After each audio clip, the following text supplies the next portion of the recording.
Welcome, everyone. Thank you all for joining the Mississauga Business Enterprise Centre for the second annual Women's Entrepreneur Conference. We are happy to be hosting this event in partnership with the Small Business Services branch of the Federal Economic Development Agency for Southern Ontario. The Mississauga Business Enterprise Centre, or MBEC, as most people know us, works closely with startups and existing small businesses, and we offer free business information and guidance, webinars, training, and mentorship. To find us at thefutureisunlimited.ca, where you can follow us on Facebook, LinkedIn, and Twitter, or our new Instagram account. So get out your phones, follow us now at Mississauga EDO. We have some great content there, and we're always highlighting all of our events through social. Today, we have an exciting event planned for you, showcasing stories of leadership and change with our inspiring panel of female entrepreneurs that you'll be meeting soon. To start our conference, I am honored to introduce Mississauga's own fearless female leader. Please welcome Her Worship, Mayor Bonnie Crombie. Well, thank you, Donna, and good morning, everyone, and happy International Women's Week, shall we? Very proud to be in a city where women thrive. Not only is the mayor a female, our fire chief is a female, our hospital CEO is a female, the president of our hospital foundation is a woman, the president and CEO of Toronto Pearson Airport, which is also in Mississauga, by the way, is a woman. So there are a lot of women in very senior positions. In fact, 58% of my council are women. So very proud of the girl power. It is girls that run this town, and we're very proud of that. I'd like to thank, and our director of EDO is a woman as well, Bonnie Brown. She's not with us today, but she, of course, is very effective at what she does. And I want to thank her and her team, her amazing team who have put this conference on, the city's Economic Development Office for hosting this event to celebrate women in business and for creating a platform where we can all come together to talk about the issues facing women entrepreneurs. I could have benefited for something like this. I was one of the founders of something that was called Cargo Cosmetics. It's still in existence, although has been sold by the original owners, and really just exports to the Middle East now. But I want to thank our panel of entrepreneurs that have taken time out of their schedules to share their business journeys and experiences with all of us. We know that 16% of Canadian small and medium-sized businesses are women-owned. And that's why we need to continue finding ways to promote women-owned businesses and continue coming together to talk about our strengths and our journeys to empower more women to get into business. The reality is that COVID-19 has only amplified the challenges for women entrepreneurs, and many of the sectors that women work in have been the hardest hit. I can tell you right now, one of the reasons I was pushing so hard for the red zone is because it would have allowed all the personal care services to open, which of course, those are the hair and nail salons, the spas and tattoo parlors, many of which are owned, operated, and run by women who are sole family breadwinners and putting food on the table for their children and their families. So hopefully in the next week or so, they will be open as well. And from the discussions today, I really hope that many of you come away with being inspired from the experiences of fellow entrepreneurs and how they overcame barriers and found opportunities to succeed.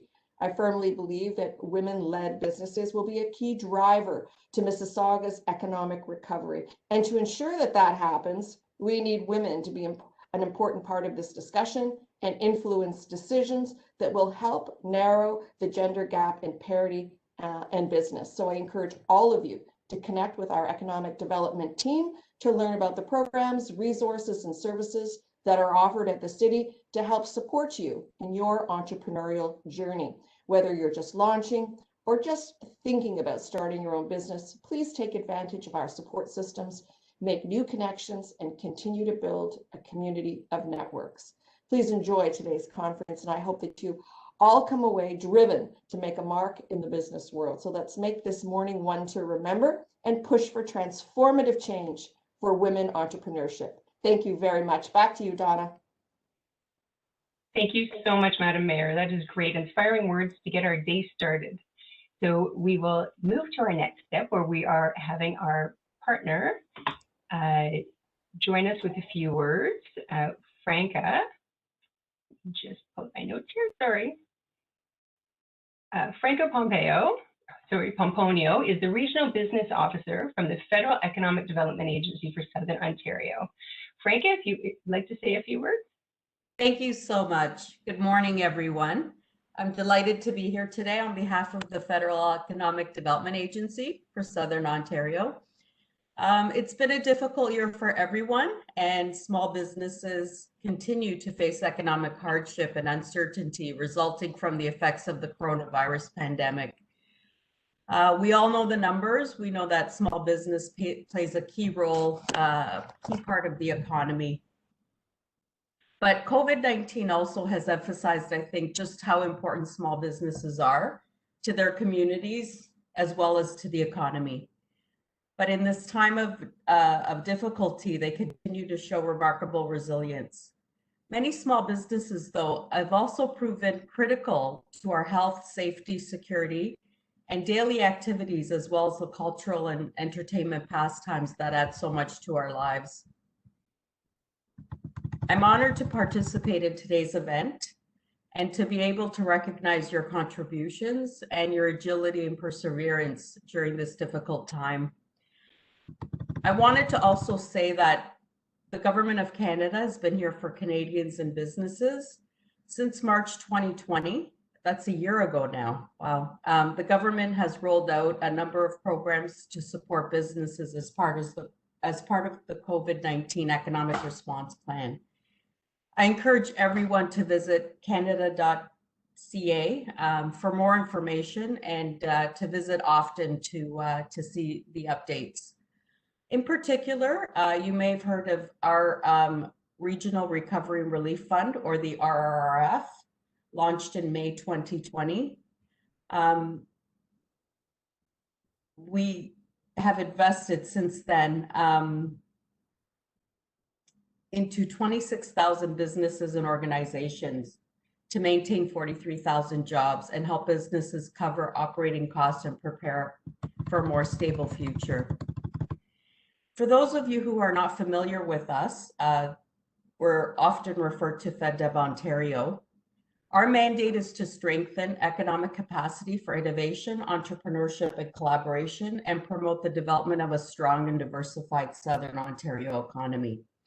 As mentioned, I work in the small business services section of the agency, where our goal is to help Ontario entrepreneurs access government business information. We provide resources on starting and running a business in Ontario. We have planning resources, and we also offer a secondary market research service. So I encourage all of you to visit us at www.feddevontario.gc.ca, but also to give us a call and speak to one of our knowledgeable information contact center agents. We can be contacted at 1-8888-576-4444. In closing, I just wanted to thank everyone involved in today's organization of the event, the Mississauga Small Business Enterprise Centre for their valued partnership, and their continued work and service to SMEs, in particular this last year and into this year, which has been so difficult, but really all year round, and for the past years that we've been partners. So I wish you all a great event and continued personal and professional success in the future. Thank you. That's great. Thank you so much, Franca, and thank you for being an ongoing partner with us and helping to make this event today a possibility and your support throughout the year. This is wonderful. So now I would like to move forward and welcome our keynote speaker. So Susan Nachowski is founder and president of Summer Fresh Salads. Armed with a BSc in chemistry and a passion for real food, Susan has repeatedly reshaped the fresh gourmet food landscape. Starting her business in 1991 in her parents' kitchen, it has grown to become an accredited food manufacturer in Canada, and one that we all love. I know I actually checked in my fridge. I have 2 dips in there right now from Summer Fresh right now. Susan has stayed true to the original goal of creating food from ingredients that you find in your own kitchen.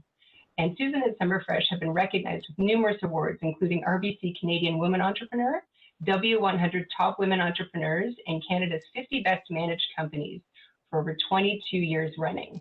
So join me in a virtual welcome. There's a round of applause happening right now, Susan, and I will hand it over to you. Donna, thank you for the kind words. Good morning, ladies. I'm honored to be sitting on a virtual presentation with such wonderful women. Thank you. My mom and dad always told my sister and I to enjoy what you're doing. I am a true believer of loving what you do.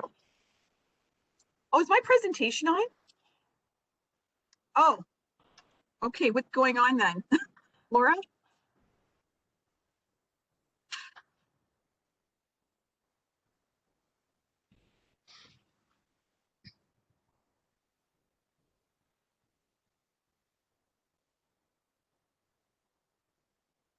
Everyone smile while we're waiting. I'm going to take a photo op if that's okay. Thanks, Susan. It's just a bit of a It's just a bit of a process, and then you have to be able to share. So sorry, I had to. Okay. Yeah. I can run a business, but I can't run the screen. My apologies. The business is more important, Susan. Yeah. All right. Okay. So I'm on share. Yep. And then just select your presentation. Okay. Wait. Okay. Are we on? We're seeing it now. Okay. Fantastic. Great. Okay. I'm a true believer of loving what you do. I tell my daughter, take the courses you enjoy. I tell my staff, if you get up in the morning and say, oh, I don't want to go to Summer Fresh today, then don't come through the course and do something about it. I've always told myself, the day you get up in the morning and don't want to come to Summer Fresh is the day you get out. You're passionate about what you do, it feels like those 20-hour days feel like those days only like one. In life, there will be challenges, some easy and some not so easy, but that's what life's all about. Over 40 years ago, I was vacationing in Acapulco, Mexico. We met a few people at the pool and started to chat. Me being chatty, I asked one of the teenagers, what does your dad do? She said he's an entrepreneur. I said to myself, what is that? I asked my girlfriend and she said I had no idea. We thought it meant a businessman of some sort, but we're not too sure. I came home a week later and looked it up in the Webster Dictionary. Remember, 40 years ago, we didn't have phones or Google. At that time, I never thought I would be an entrepreneur. 30 years ago, and I'm happy to say that we just celebrated our 30th anniversary last week, I felt there was a need in the marketplace for fresh, all natural, no additive, no preservative salads that were good for you, tasted great, and would eliminate labor in restaurants and in grocery stores, let alone help all of us eat properly. Health and wellness has always been a big part of my life. In 1991, I went to RBC for a $50,000 loan. I wore a hat and a coat. I had a briefcase and looked extremely professional. They asked me what I was going to do. I told them I was going to make salads. They asked me for a business plan. I said, wow, a business plan. If I smiled the wrong way to a buyer, I would not be selling. So why do you need something on a spreadsheet? They asked me for my collateral. I had $3,000 in my bank account, a 1982 beat up Honda Accord, and some jewelry that I purchased with my part-time jobs as a student. The account manager laughed at me and said, honey, your jewelry is not worth anything. Your car is cash and your cash is collateral, but not enough for your loan. You'll need to get a co-signer. I thanked the bank manager. I walked away and I said, no problem, my parents will co-sign for me. I get home Friday night and over dinner, my father asked me how my day went. I told him it was fantastic, it was great. I had a meeting at the bank and everything is wonderful. I said, and here's this piece of paper if you don't mind taking a look at it and reading it. And by the way, sign it.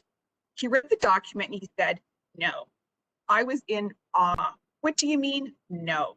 I cried, I teared. I could not understand why my dad that gave me everything but not sign. He told me years later that it killed him to say no, but it was to teach me. I need to know, if I had $1, I would spend $2. That no taught me a life lesson. You don't have it, you don't spend it. And in business, you need to watch your spend. You need to watch your leverage. You need to watch your debt to equity ratios. And at the end, my mom ended up co-signing for me. With my degree in chemistry and mathematics, I was able to come up with technology to create fresh prepared foods with no additives and no preservatives. I developed 18 salad recipes.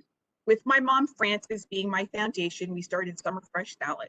We started to make salads in our home kitchen. Within a few weeks, I outgrew the home kitchen and moved to a federally inspected food facility in Woodbridge. My dad, being the engineer, drafted the plans and the plant layout, positioned the drains, the floors, and the kettles. 30 years later, we have state-of-the-art facility, 3 facilities with 800 full-time employees. We are as automated as we can get, but we still have a lot of manual labor. Efficiencies and KPIs are all important to our operations. When I started my business, my dad gave me some advice. You are only as good as your team, and don't be afraid to hire people that are smarter, wiser, and better than you. You can't do everything, and you can't do it alone. For every successful product, I've had many failures, probably about 10. You have to understand why the products have failed. You have to understand what consumers want and what they don't want. I'm a true believer in learning from your mistakes. Presently, we have 2,000 formulations that can be made at any one time. We're the #1 brand in Canada for salad, hummus, and dip. Our products could be found all across North America in supermarkets, specialty food stores, warehouse clubs, restaurants, coffee shops, to name a few. I am proud of the products we manufacture. As I joked about the business plan, it's important to stay on track. When launching products or being on budgets, try to stick to the plan as much as you can. As you grow and the team expands, you need accountability.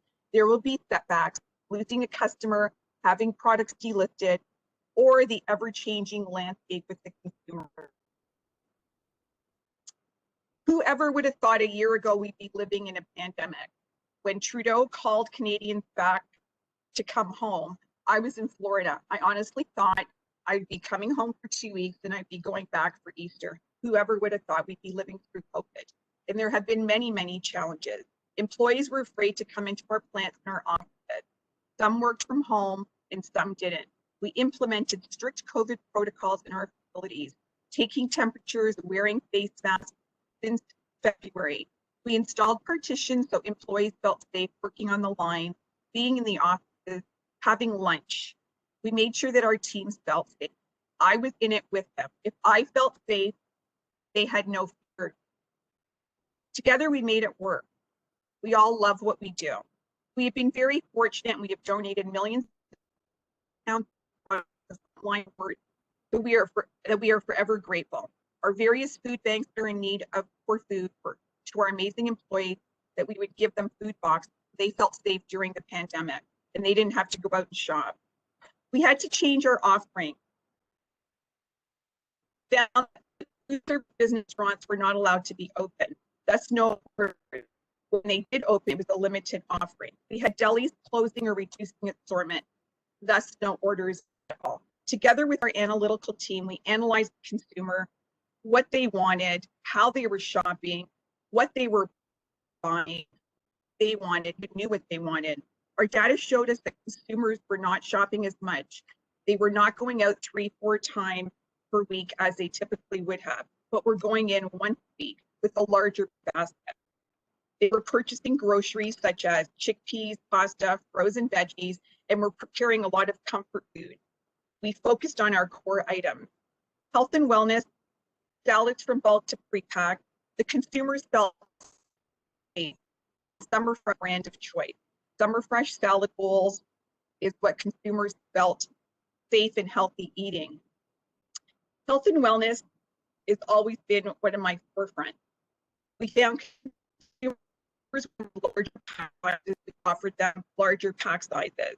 We went from 227 to 454 grams to packaging. Really try to understand the consumer. Lesson learned, don't keep all your eggs in one basket. For every successful product I mentioned, had 10 failures. Don't be afraid to fail. Make sure you understand why you failed and learn from your mistakes. We're constantly innovating, constantly trying and tasting new products. We are proud to be Canadian farmers. We are female owned.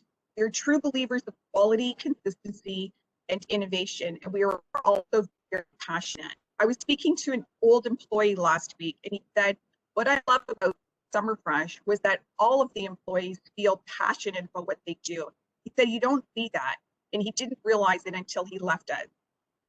I'm extremely proud of that. We are the leading brand. We are thrilled to be consumers as we are all consumers. Thank you. That was great, Susan. Thank you so much for sharing your story.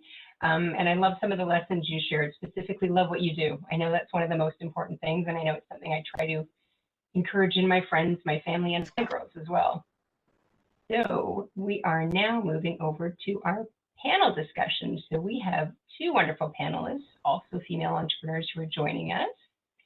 And I would like to introduce Cher Jones, owner of Socially Active, and Mona Halabi, co-owner of Supermoon Japanese style cheesecakes. So Cher, if you could start by sharing a little around your background for everyone.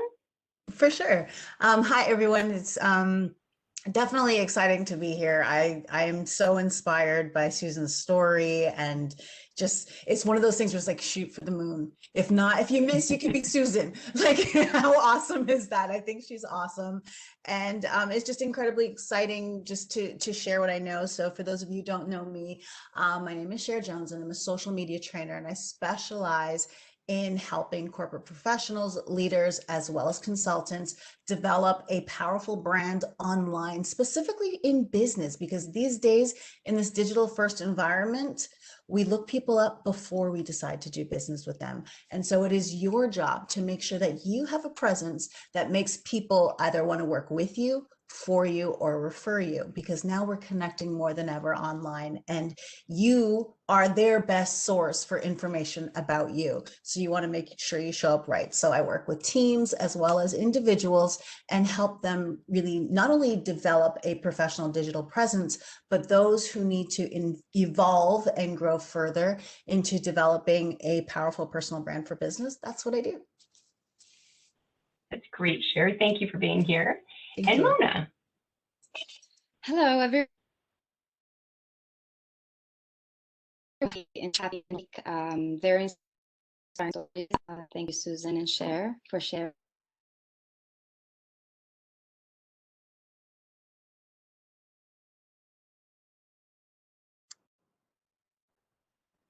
Is Mona cutting out for everyone? She's cutting it for me. Oh, It no. was me or everybody.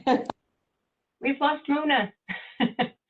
Okay, so you know what? While we're waiting for Mona to return, Laura, do you want to open up the poll for us and share that? Maybe you can walk us through the poll.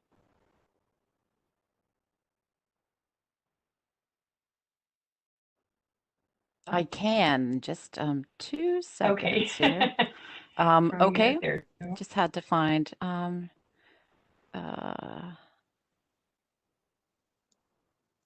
okay. We have a poll that we're going to be putting up for you that gives you a chance to engage. And the question, oh, there it is. The question we're asking. So Laura, do you want to walk through how this works? Sure. So just you've also many of you have already started, and Dawn, if you want to just walk through the question, but just fill it out and select your answer of choice, and then we will bring forward the solution towards the end. But you'll be able to see right in real time. We have about 60 seconds to fill it out. So please, if you can find that and put in your answer, it will help. We will reference this throughout the presentation and as well. So I think it's a very important question. It's great. Thank you, Laura. So as an entrepreneur, what is the best way someone can assist you during a challenging time? And we will be addressing this, as Laura mentioned, with the panel as well as we walk through. So having a look, you're done. You're not allowed any more time. I hope you checked. You have 15 seconds. Oh, from here. Oh, there's Mona. Perfect timing, Mona. Sorry, I don't know what happened.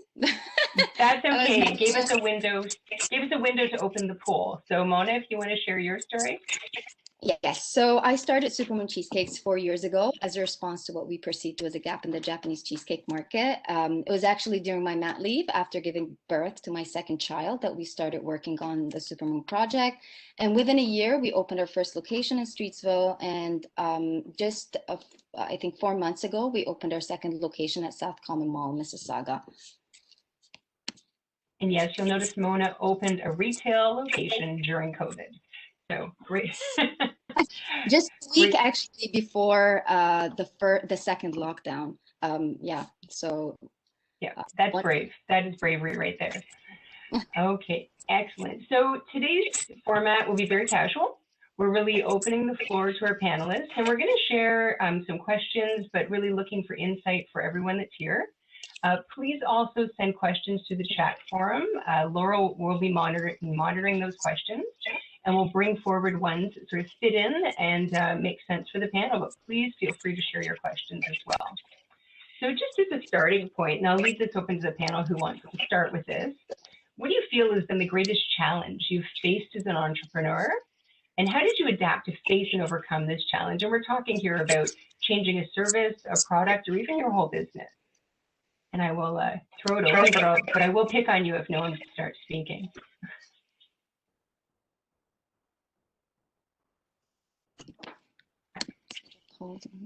Okay, I'm going with share.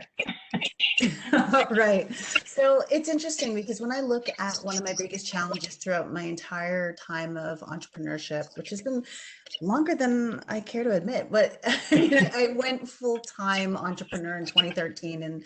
And it's interesting because even when you listen to Susan earlier, and she was talking about that need to analyze and pivot, and social media I'm a pioneer in the space. There was no one doing anything that I was doing before me because it wasn't a thing in business. So literally it was me leveraging my broadcasting, marketing, and PR background and applying it to this intersection of social media, and then working against the grain of it being a legitimate thing that businesses need to understand. We accept and adopt it now, and we can even see why it's so important. But in 2013, it was like, that was kind of nice to have. It's interesting, but we'll get back to you. So one of those things that the biggest challenge is knowing when to pivot, knowing how to adapt and change to what the market is saying, and also the changing technologies and what makes sense. And then also understanding, it's funny because it was also in Susan's talk about what's foundation, what is core, right? And adopting that core and recognizing it and owning it and see what doesn't change. And then you change around it to make it make sense. Because I would say that within that core is when you recognize that core, then you recognize your own niche. And because social media is so huge. And one of the things for me was recognizing that I'm not going to be a social media trainer who's trading on Snapchat and Pinterest and all those things. I know where my lane is, and I choose to slay in my lane, but I didn't always, right? And that's really important. So being able to, one of the challenges for me was recognizing niching was a challenge. Going into my core was a challenge. But once you get there, it's awesome. But the one thing that I learned along that way was you have to say yes until you know what you're saying no to. So for me, as I got into my niches, it's like you do have to try things, and you do have to experiment, and you do have to adapt and pivot with the changes coming your way. But as soon as you know your no, stick with your no. Because when you say yes to things that you shouldn't be doing, it gets in the way of your growth. Okay, I've got two good t-shirt quotes from that one, and it was know your no and slay in your lane. I really like that one. That's excellent. So Mona, obviously opening a second location during one of the most challenging times any of us have, or most of us have seen in our lives. What were some of the things you had to address in dealing with that? But you're on mute, Mona. I am. Sorry. Yeah, one of the challenges was actually being accessible to people. We wanted to be online. We wanted people to know that we're practicing, you know, being safe and, you know, that we're still there, that we're still baking every day. You know, it's just the challenge is communicating with people, you know, allowing people to order online. Yeah, this is one of the biggest challenges. And also, I mean, the prices of a lot of essential things, you know, have went up. So that was also a challenge as well. Just, you know, adapting and learning new processes along the way. Okay, that's great. And you said moving online. I know that's been a challenge for a lot of our small businesses. Oh yeah, And you know, yeah, and you know I was what? going to say, sorry, go ahead. Yeah, you know what? We also went down from being before opening the second location. We went down from being 5 people while we were planning the you know, the building of the second location. We went down from being 5 people working in the business to only 2 people. One of them was myself.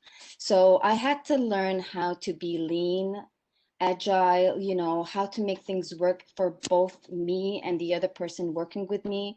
We tried not to overlap at the beginning because it was very, you know, everybody was scared. So we tried not to overlap. I had to change a lot of best practices. The things that we thought were best practices were not best practices anymore. So we had to change a lot in our processes. We had to also, I mean,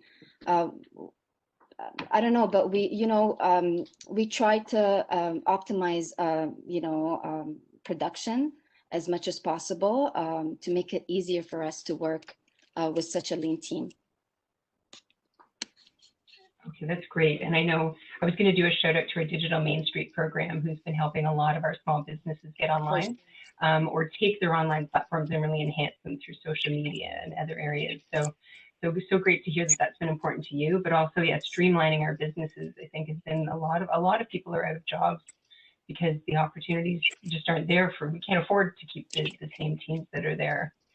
So, Susan, you talked about how many products that failed and ones that were really successful. And when you're dealing with a failed project or product, what were the ways that you handled that? Oh, great question. Probably about 18 years ago, an amazing product. You know, we did custom molds, and it was a custom gelatin product that was sugar-free, no fat, the easiest product to get listed at store level. And let me tell you, it's extremely difficult to get products listed into retail. So we had everything going. If we had a list of 5 items, you know, that we needed for this subject, all 5 were ticked off until it hit retail level. It was in the counter, and the consumers didn't understand it. At that particular time, we analyzed it. We went back and forth. We tried to figure out, you know, was it merchandising? Was it the label? Was it the package? Was it the product? We were just too ahead of our time. So we learned from our mistakes. Sometimes, and a lot of times, it's timings. You have to remember, you know, 30 years ago, all natural, fresh food, health and wellness was important, but it's really, really big today. You know, look at the vegan and the plant-based items today compared to, you know, 20 or 30 years ago. So a lot of it has to be timing.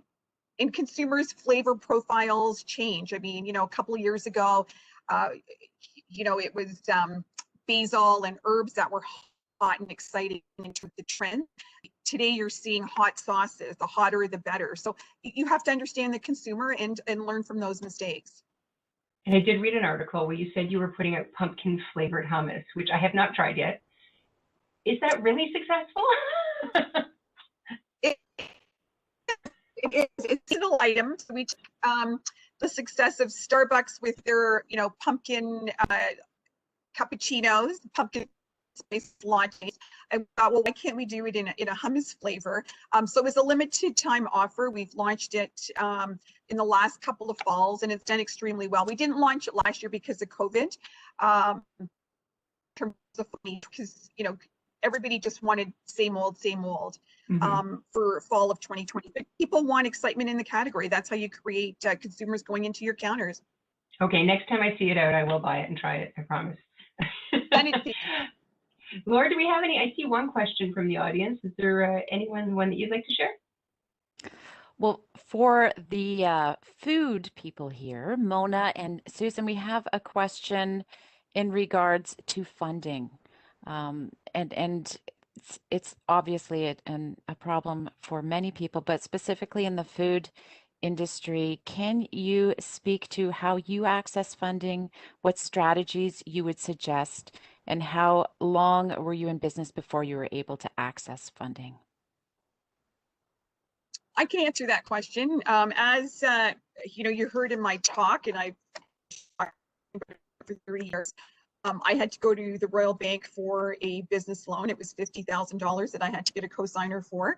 And that business plan was extremely important. So, I have an old way of thinking. If we don't have the money to purchase product or to expand a product line, then we don't do it. Because I really watch, my debt to equity ratios as a whole company. So the larger you grow, the more you have to put back into the company. So we're constantly putting back into the brand, into equipment, making things more efficient, more effective.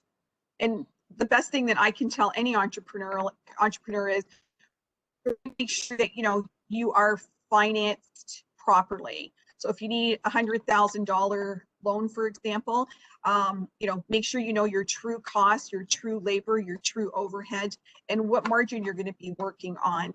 And then follow that, throughout, because there is light at the end of the tunnel. Thanks, Susan. Mona, do you have any input in regard to financing? Oh, are you muted? You may be muted. Sorry. It's okay. So, there are many grants and financial support offered by, many levels of the government. We did take advantage of some of those, and we did a lot of research as well, and you'd be surprised how many grants there are. Usually I'm not the one responsible for the finances in the business, but yeah, there's a lot of helpful ones that we found along the way ever since we opened. Okay, if we have any links afterwards too, we can always drop them in and send them out to emails. I know, Franca, if you have any links that you can share with us afterwards, we'll make sure we email out to the attendees. We also have a business consultant, Susan Lovelace, who's part of the MBEC team, and she does help direct people in the right area as well. So I will put down our email address, and people can always get in touch with us there as well. There is another question specifically for you, Mona. Someone is wondering about the market research you did to make sure that you understood the capability and the success factors when thinking of opening your second retail location. Could you speak to some of the things you found out to help determine whether or not that was feasible for opening up a second location? Oh, you may be muted again. The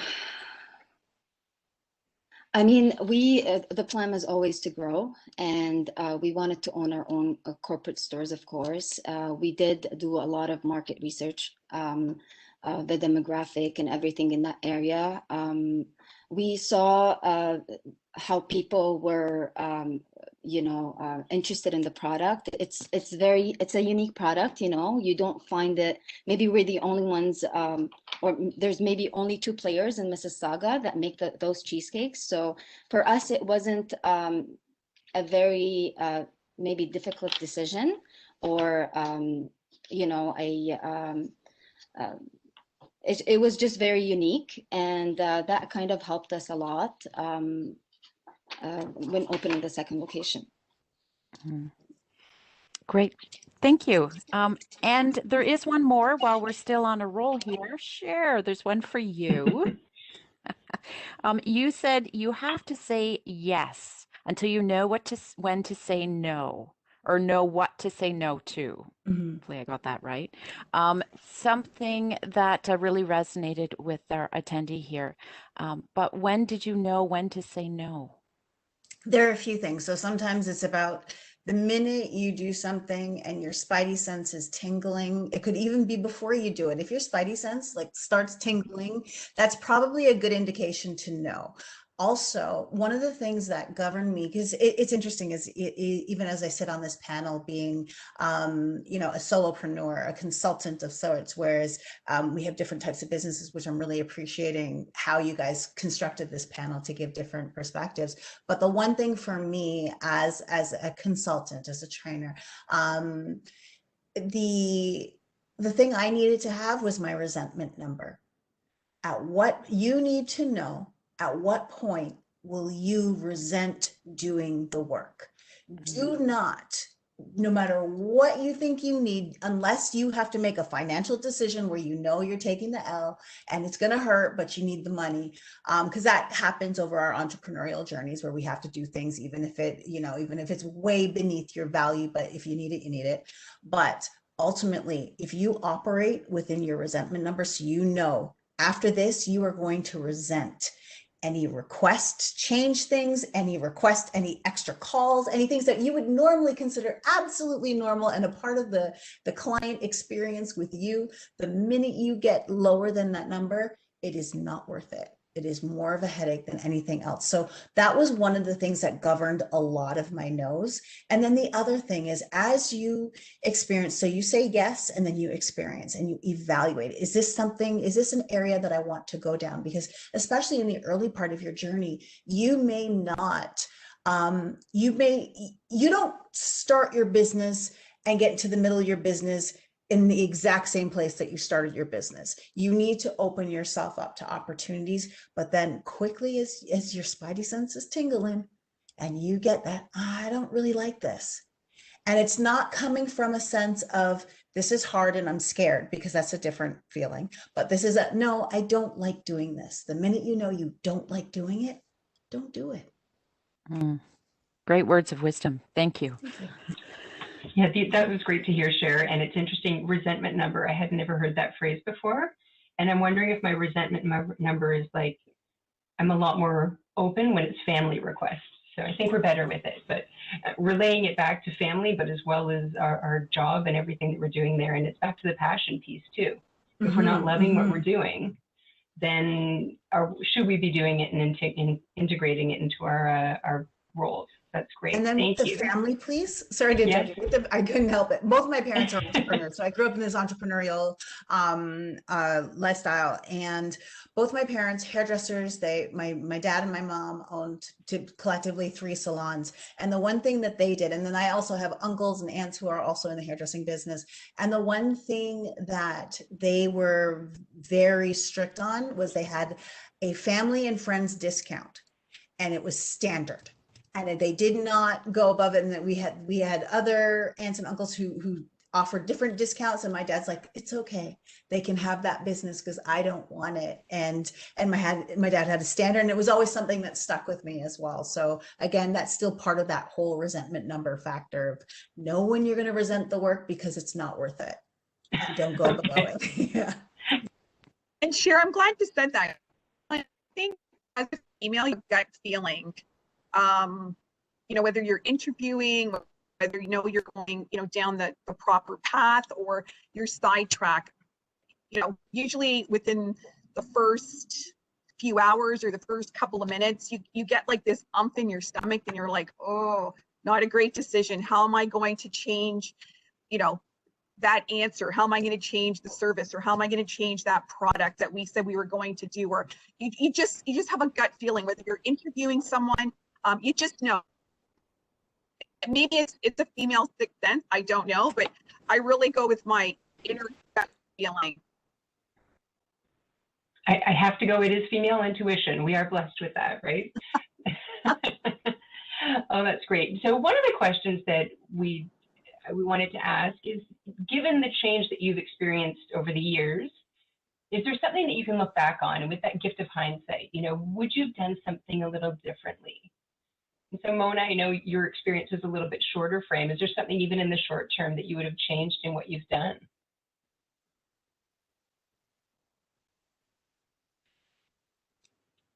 You're on mute. Sorry. What would I have done? I mean, I would have embraced technology a little bit more. I would focus more on online. We already created a pre-ordering system, but I would have prepared for that a little earlier, you know, rather than rely on third-party delivery apps. Yeah, this is one of the things that I would really have focused on a little more, just being accessible, maybe, yeah, this is one of the things, I mean, that was really important, is to be accessible. Susan, and share any words of wisdom? Oh, I think you're muted still.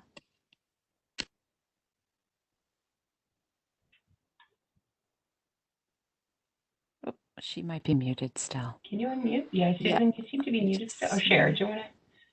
I'll jump in, Cher. and then Susan, you're still muted. So Okay. I'll jump in, and then Susan, you can follow me. I think she's got a glitch.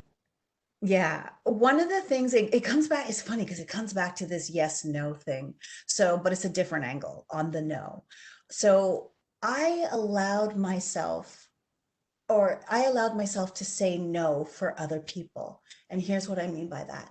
I assumed a no and then didn't ask. I assumed that they would say no to me. So I didn't even bother put myself forward. And that's, if the worst thing is already my assumption, what's the harm in asking? And there are things that I do when I assume a no, and I think that is so detrimental, especially as a solopreneur. You're often in your own head, you're dealing with the imposter syndrome, and then as women, we also have to compound the fact of anything from beauty myths and how we show up and what people are going to think about us. And if we put ourselves out there, because there's so much, especially in this online space, there's so much of putting yourself out there. But the shift that you have to make when you are putting yourself out there, instead of stopping, no one will like this. So that's another assumed no, is just look out for those assumed no's and stop assuming no and lead with service. So, because no matter what, if you help one person because you're leading with service, or when you're thinking that person's going to say no, give them the permission to say no. Don't do it for them. So I think for me, it was just, there's so many ways where it's just you say no before you even give it a chance, and don't say no for other people. Allow them to say no, and more often than not, there's a yes in there, or there's a yes and here's what we need you to do. So it's just allowing that. And I think for me, that's been a huge barrier that I had to get over, of not feeling, or just feeling less than, not feeling ready, assuming they're going to say no, or assuming no one's going to like it. And then it's just, that's so detrimental to your forward momentum. And I think that's even stopped me from growing from where I need to be. And I've moved past that mindset, because I see one of the things I wanted to do pre-COVID was expand me. And then I was like, okay, let's shrink back a bit, but assuming the no. So I think that's what it is do not assume no is the answer. Allow somebody else to give you their answer. I like that. And I like the idea of the yes and. When saying yes, that you can say, yes, I can do that. And this is what we'll need to do to make it move forward, and not assuming. That's great. Thank you.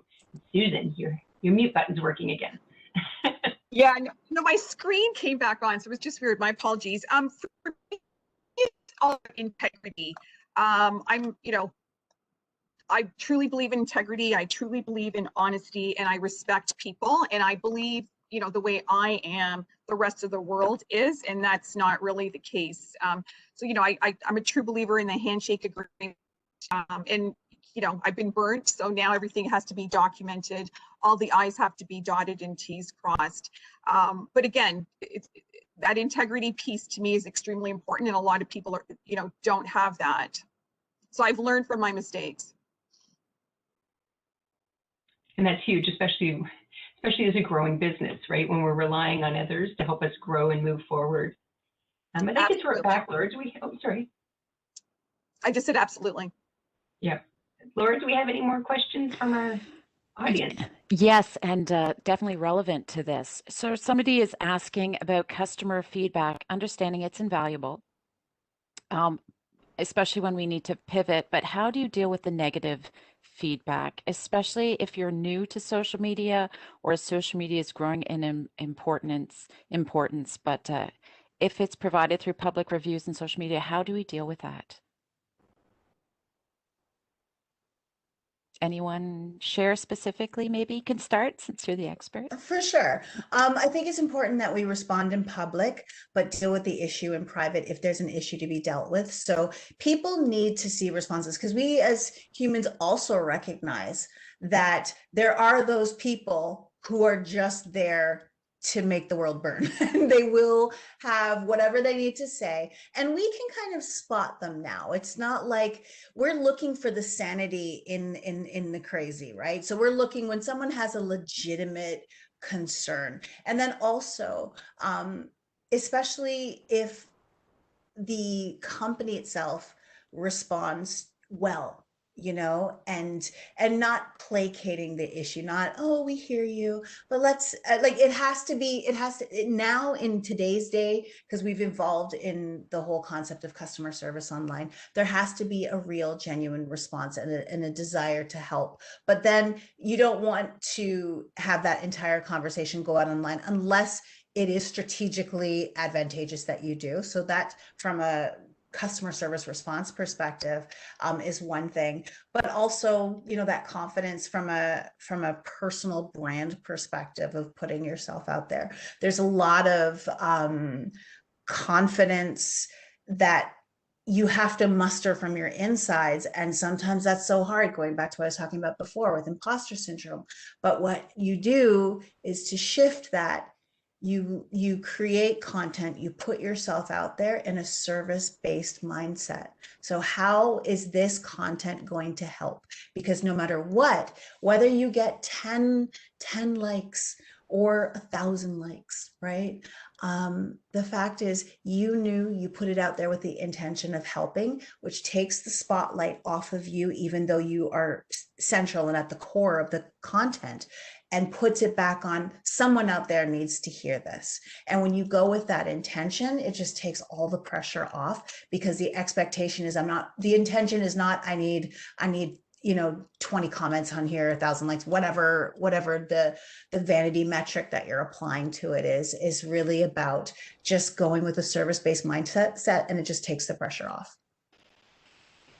Excellent. Yeah, our customers are definitely looking for transparency, and we spoke about integrity and to be authentic in our responses, make sure they're not cookie cuttered, and because our customers see that and they look for that genuine response. Donna, that's all we have for questions, but everyone, I do encourage you, please drop the questions in and we will bring them forward. I did want to comment on the comment. As a consumer goods product, I mean, you know, I'd like to think that we're perfect, we don't make mistakes. It's, you know, if a consumer is taking the time to, you know, send a comment, whether the product is wonderful and great and they love it, or, you know, it's a personal preference, or we could have made a mistake in production, we're human. As a management team, I make sure that we sit down and we look at all the comments that are coming in, because we're not all perfect. And, you know, somebody could have added a bit more sugar than salt and made an error. Or, you know, there are consumer comments where we've created products because of the consumers sending us emails. Like our Snack and Go was created because mom email us and say, you know, I'm sick and tired of trying to find little containers for my child to bring to school. So what if you brought or manufactured a little, you know, mini hummus? And that's how our Snack and Go came to fruition. So we really listened to those comments. That's great tips. Mona, have you experienced anything in that area? I mean, you know, from my end, I think all feedback is important, whether good or bad. You know, I respect the customer's opinions, and I use that as an opportunity to truly listen and make improvements. I mean, to the ones who are just trolling, I rise above and I just respond respectfully and in a genuine way. I think, you know, that's all I can do at that point. Thank you.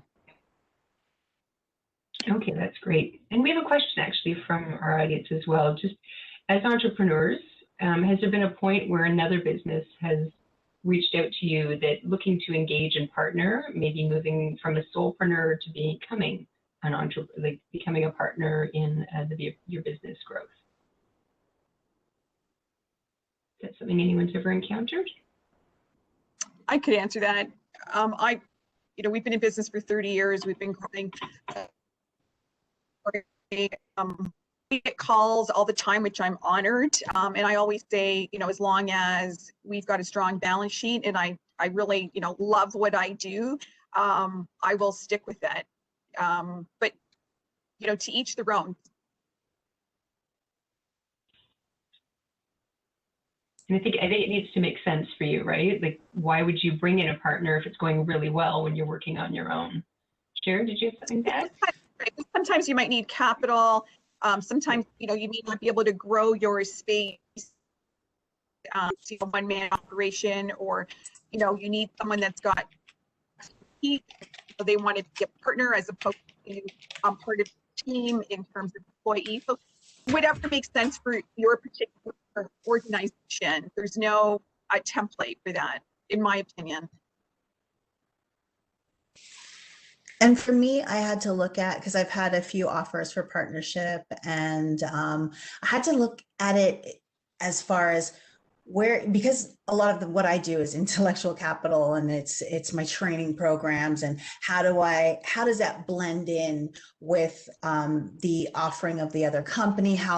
What's the agreement from the financials to even, does it align with the way you do things, or are you able to come to a middle ground? And with this particular company, they're a very successful social selling company in the States, and they wanted to bring me on board. They wanted me to be a part of their curriculum development, and they wanted to adopt some of my training as well as and work with them. And I would be a partner in the company. So they took more of like a law firm approach where everybody's buy in, be a partner.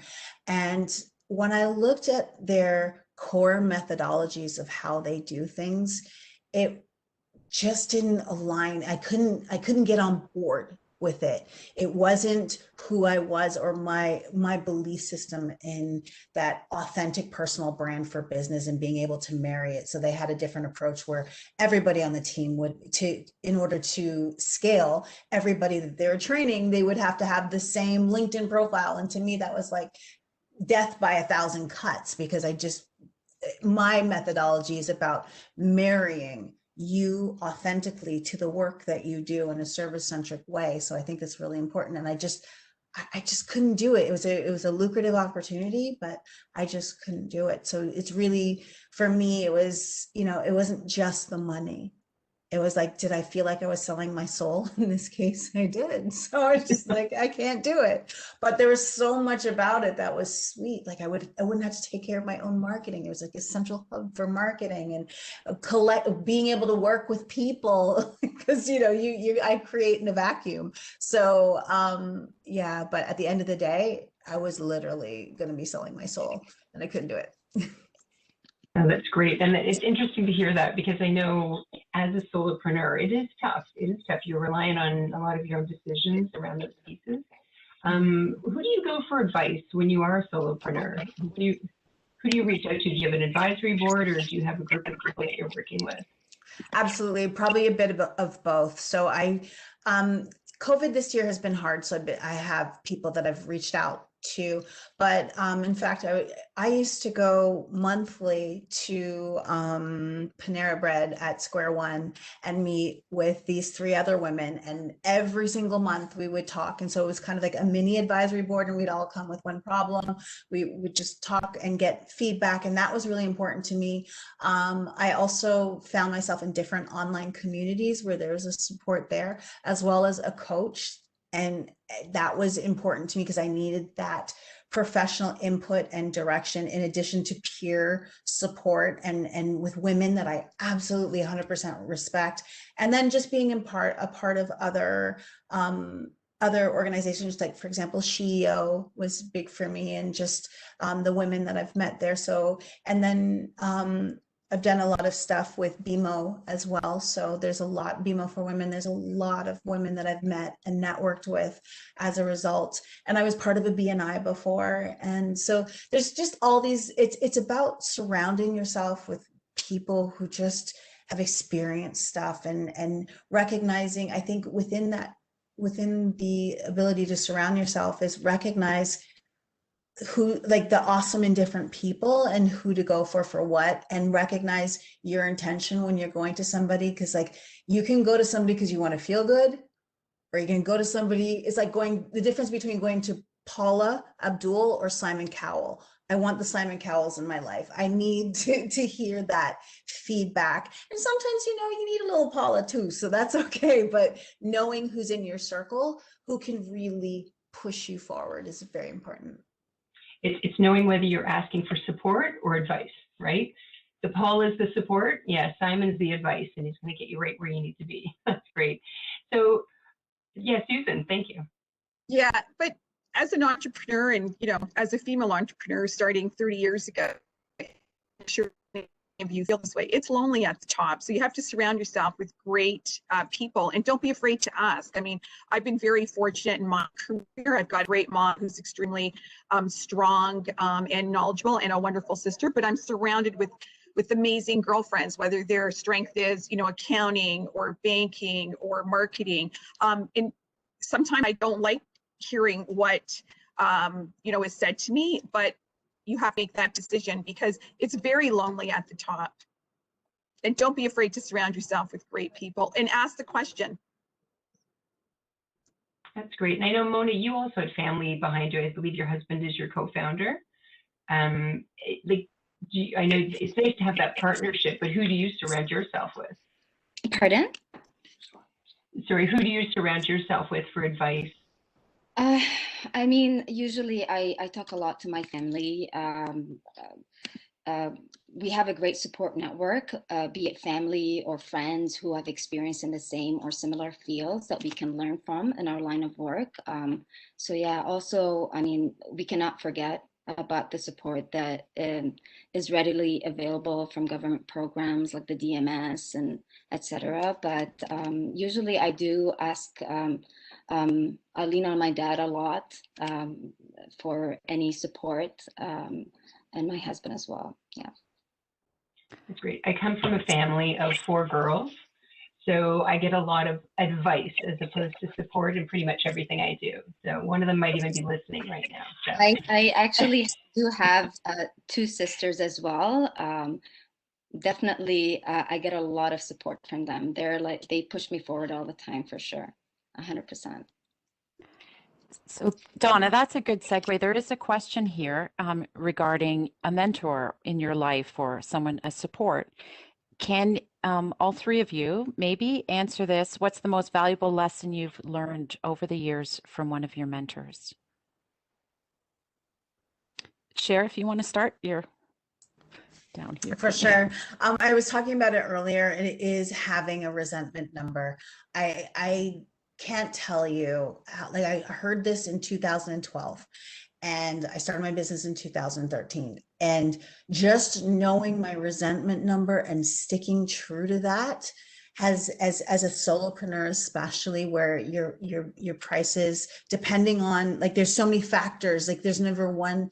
Well, for certain things, there is a standard price, but there's some things where you have to negotiate a price, especially in the speaking world. So part of what I do is a lot of speaking, and there is always negotiation to some degree on what's happening, but knowing when you're going to resent that was huge. It has literally governed so many decisions for me, but that would be the number one thing that I can't even think of anything. That's how huge it is for me, is that resentment number. Mhm. Susan, can you remember a time? Yeah, I agree with Cher. That resentment is extremely important as as you grow and as you move forward.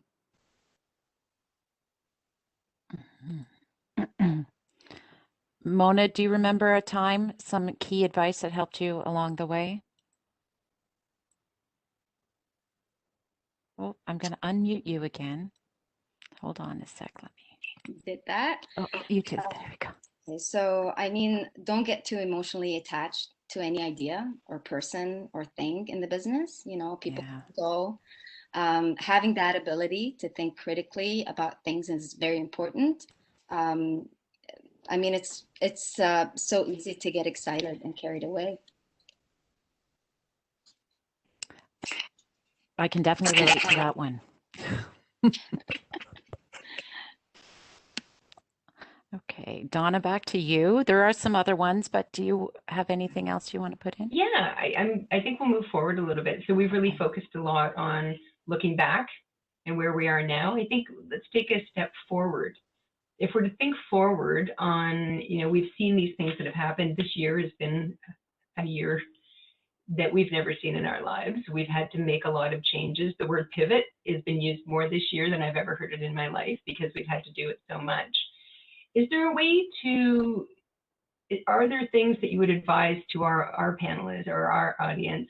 Like, what would you do to deal with change that might be upcoming? What are ways that you can handle or shift your business or even yourself to prepare for future change? I know it's kind of a tough question. I can do that. Yeah. So, we've been living and breathing words that we would study at school or are in the dictionary. These last 12 months. From my daughter being stuck in Peru because martial law came into play, in accounting terms that we would only learn in accounting 101. It's been extremely challenging year, but change is really good. And in my opinion, I'm a true believer in change. I like change. I enjoy change. And as an entrepreneur, I think you have to be very open-minded to look at, whether you're changing technology or you're changing choices of the day or of the month, or even your clothing. I mean, part of our trademark is food is fashion. So as the fashion industry is constantly changing, bringing different clothing for different seasons, that's all about change. And change is important, but it's not to say, as I said previously, you have to stick to your core, but some change is really, really good. So you're always going to have your black pants and white shirt.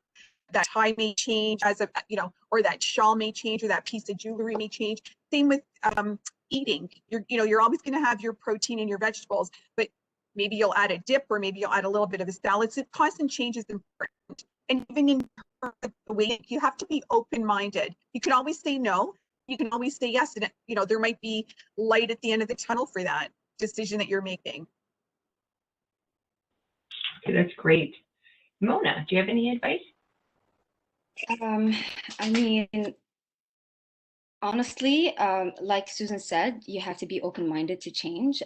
Make your business maybe pandemic-proof. Have a contingency plan. Make sure you're accessible online and e-commerce enabled.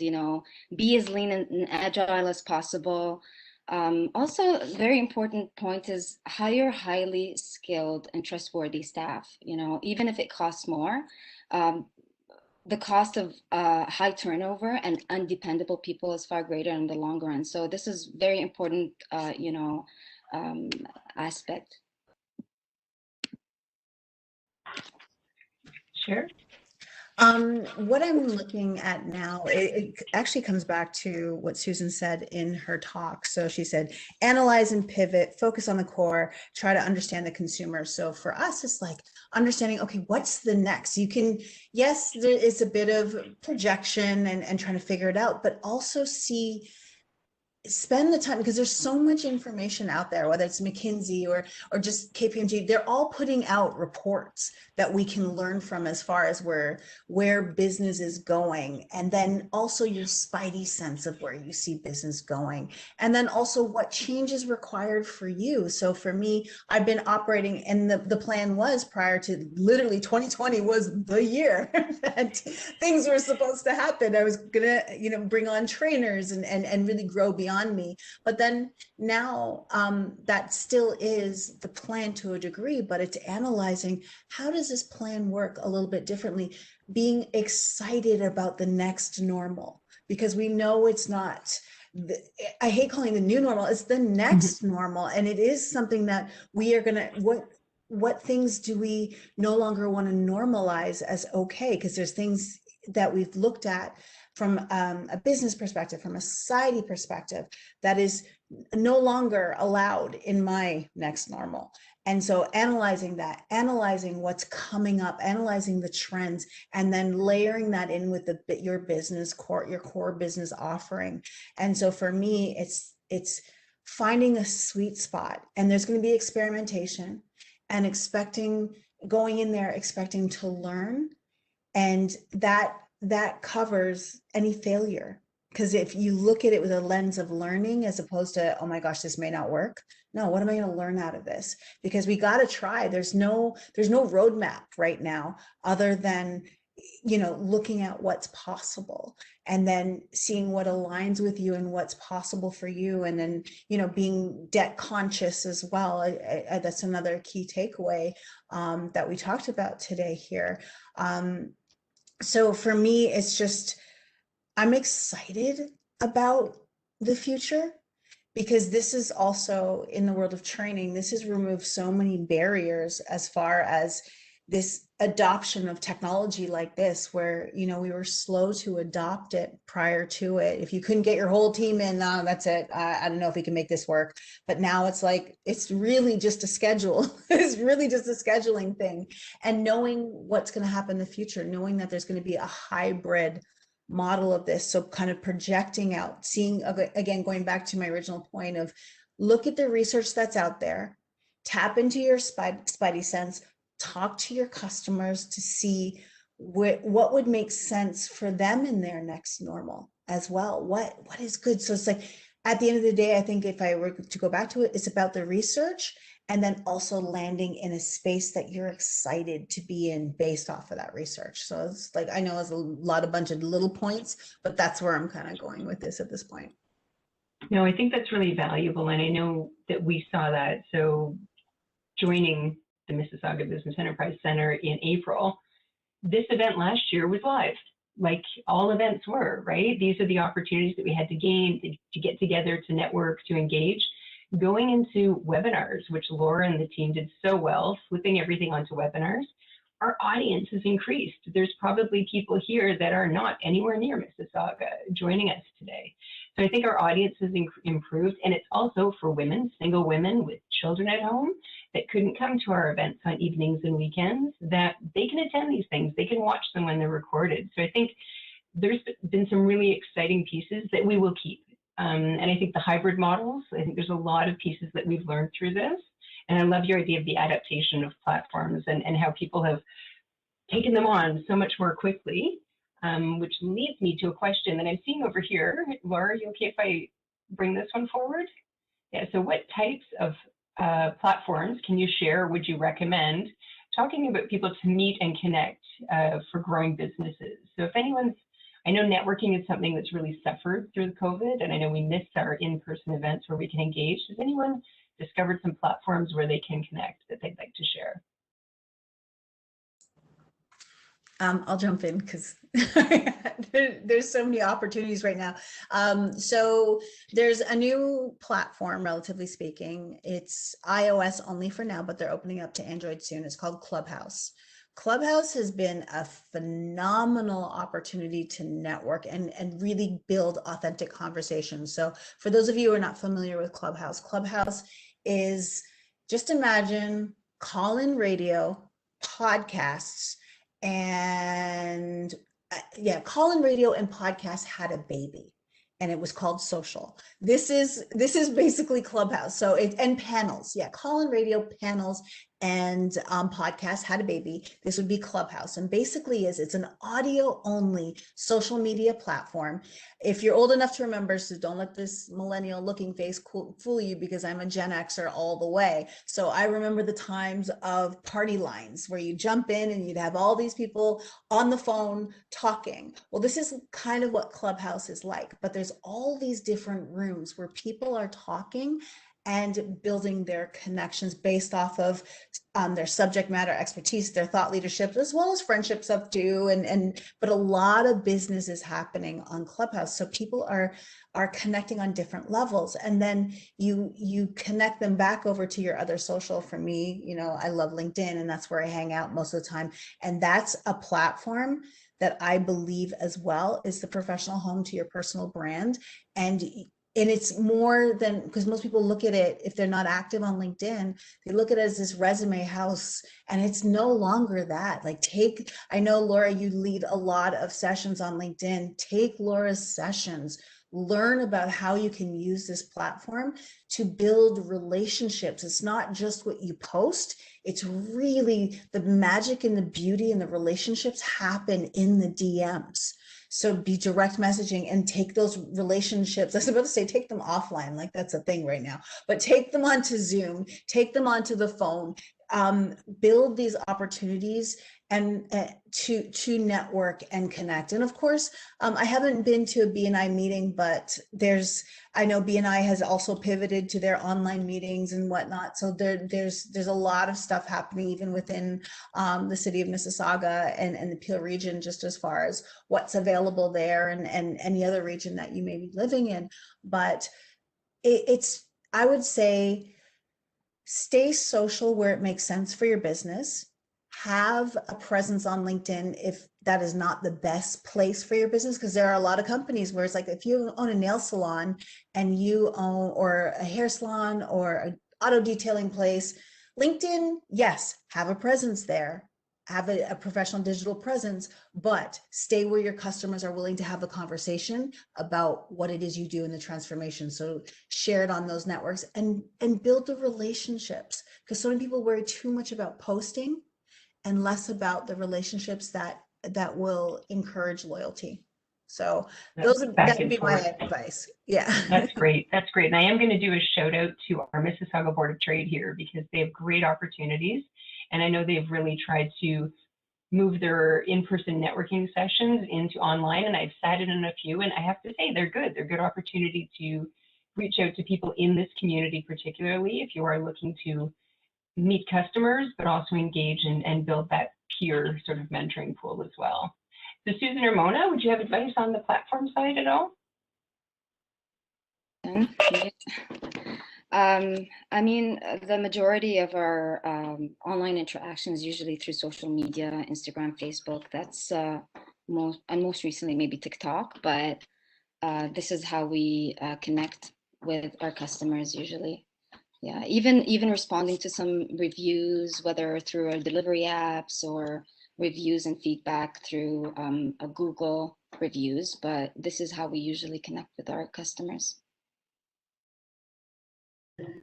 Yeah, so we do the exact same. I mean, we try to do the whole social, Instagram, TikTok, LinkedIn, what's hot, what's not type of platform.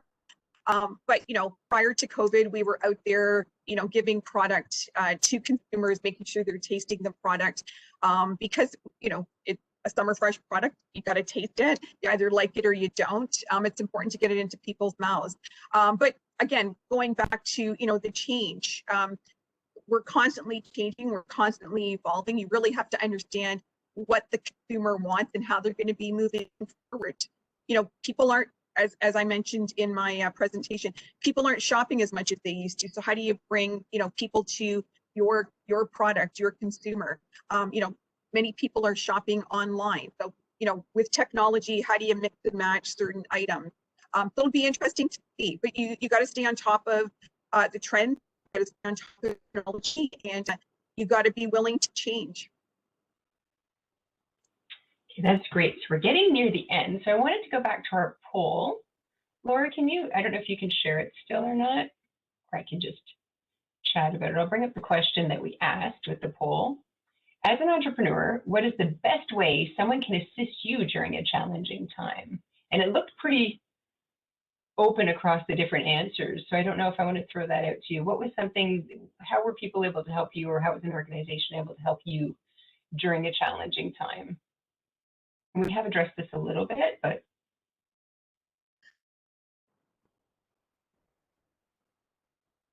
Susan, yeah, you're good. Yeah, I could answer. You know, I up until a year ago, you know, I was a true believer of although I'm high into technology, making sure that, you know, we've got the best of the best. I'm a true believer of being face to face, whether it's with a buyer, my employees, consumer, and I was not a big believer of working from home. So, you know, at the beginning of March last year, it was like, oh God, COVID's going to hit. I think it's going to hit by March 6th, March 10th. You know, how do I keep those orders going? And, you know, we're in a pandemic. And at the time it was still wishy-washy. You know, how do we have our employees working from home? So the technology part of it was extremely important to us. I couldn't get the technology part of it in the plants in terms of, you know, the people that are chopping vegetables or packing products or packaging dips. But wherever we could have put remote offices, we did. And thank God for the technology part of it. So you really have to stay ahead of that technology aspect. That's great. Mona, any insight? I would say and also focus on technology, embrace technology to embrace productivity and collaboration with all the tools available online. There are a lot of tools that will make your life easier, running your business, managing everything. So take advantage of that, you know. That's, yeah. So technology's winning here. All right, Cher. I'm going to round it out with technology too. Definitely don't be afraid to test technology, right? And see what's going to work for you. There's a favorite website that I probably spend way too much money on. It's called AppSumo. And what they offer is lifetime deals on software. So you'll buy a lot of like, it was cool, but you didn't end up using, but then you'll get a couple of winners that you are never paying a monthly fee for, and it's game changing your business. So it's all software for, it's all, you know, established enough technology companies that are offering software solutions. And for me, it's just that ability to try new things and saying, hey, would this help me be more productive? Will this help me manage things better? Because I don't have any full-time team members, but I do have people who are producing for me and providing me support in that way. And so just different tools that I can work with them, or content creation tools, because we recognize how important creating content is now. Just different tools that I test and love to use in AppSumo. I spend way too much money there, but it is appsumo.com. I suggest every entrepreneur check it out. And I'm sorry about the addiction.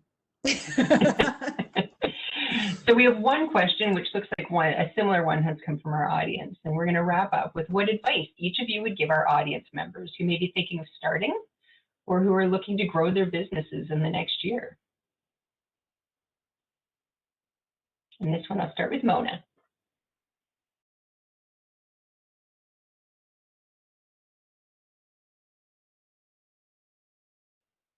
Or not, if we're having trouble with the mute button.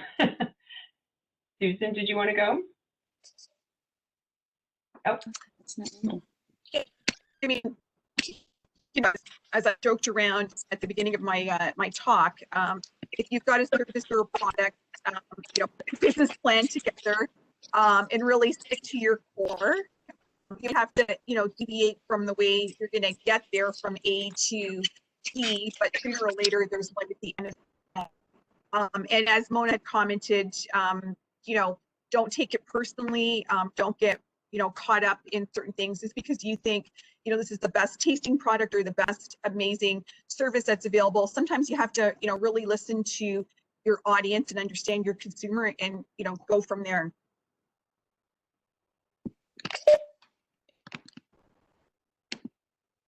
That's great. Mona? This is less about the pandemic and more, I would say, general advice about how to plan for the future to be resilient and successful. If you're truly passionate about something, just go for it. I believe that passion drives quality, and quality drives success. So just be original and authentic, and make sure you have a unique selling proposition, something that truly sets you apart from everybody else. That's great. And share. Similar to Mona in the sense that let your passion drive it. And then also don't get in your own, like stay out of your own way, right? Stay out of your way. Because sometimes you'll say, first I need to do this, and then I can do this. And it's like, oftentimes, like we put all these barriers to entry that weren't even there in the first place. We put them there. So it's about moving forward. It's about asking yourself, what can I do now? Because you can't do everything. So rather than focusing on what you can't do, focus on what you can do right now, whether you are still employed and you're starting your second stream of income, or whether this is your full-time thing and you're going all in. It's about looking, instead of telling yourself you have to do this in order to do that, like putting stuff in your way, just look at the stuff you can do right now to inch it forward, and your passion will drive you. That's the reason why you can stay up at night and not realize the time has passed you, because you are so about this, and just move forward. That would be my advice. Oh, I love this, because I feel like you all summarized it so well, and I think we've pulled out some really great responses from all of you through this entire session. I can't believe an hour and a half has flown by so quickly. When you talk about passion, being with women like you is really inspiring on so many levels. And I think there's a few pieces that came out of this. Mona's, don't take it personally. Really like sticking to your core, slay your lane, I will be using moving forward. And the message all of you were sharing is being authentic and passionate. So knowing that if we're not loving what we do anymore, I think it's time to change it. And it's so important that we always have the passion around this. So seeing that we are almost at time, I would love to say a huge thank you to Cher, Mona, and Susan for sharing your time, your words of wisdom, and your inspiration with us today. Special thanks, I know Mayor Crombie had to step off, but a thank you to her for being with us for most of the event and her opening remarks. Huge thank you to Laura for helping co-host this event, getting me on this platform, which I had not used before, so thank you. To Amanpreet and Michelle for coordinating today's event and doing all the background work with us. And thanks as well to our whole MBEC team, as well as the Economic Development team, for their additional support in running and promoting this event. So I'd like to end with a quote from Michelle Obama: "There is no limit to what we as women can accomplish." And I believe that however you identify, we're all stronger together. So thank you for joining us today. Have a wonderful day, and happy International Women's Week, which we're now moving on to. Thank you so much.